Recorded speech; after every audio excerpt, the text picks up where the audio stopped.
Критиките за реформите во правосудството, за СЈО, за извештајот за АКМИ системот, како и другите забелешки што ги искажа председателот на Судскиот совет Зоран Караџовски на минато неделната пресконференција се лично негов став, а не на Судскиот совет како колективно тело. За ова денеска информираше преку соопштение, во кое е наведена само една реченица, дополнително не сакаше да коментира. Председателот на Судскиот совет ја известува јавноста дека изнесените ставови на пресконференцијата, одржана на 4 јануари 2018 година, а кои не се однесуваат на работата на Судскиот совет на Република Македонија, се негов личен став.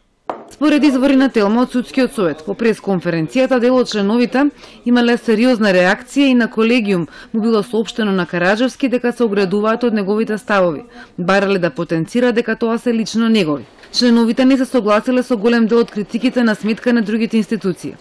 Караџовски го критикуваше составот на експерти избрани во Советот за реформа во правосудството. Коментираше изјави на политичари. За извештајот за АКМИ системот рече дека не треба да биде доверлив и дека не открил ништо ново од претходно кажаното. Цитираше изјава на адвокат за да пренесе дека државниот обвинител Љубомир Јовевски е избран надвор од законска процедура во собранието и побара СЈО што поскоро да стане дел од државното обвинителство. Сметам дека тоа треба час поскоро да се стори, особено што кај поголемиот дел од правниците и кај тие што го поддржуваат се сериозни сомненијата во врска со тоа дали тоа обвинителство е уставно или не. Меѓутоа, за тоа треба да се признесе Уставниот суд на Република Македонија. Од кои причини не се произнесува, јас не знам.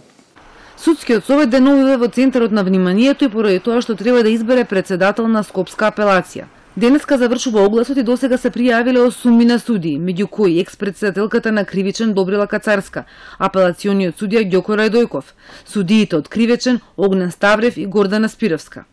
Додека пак судијата Ѓоко Ристов, познат по предметите Шпион Изгрев, аплицирал за судија во апелација.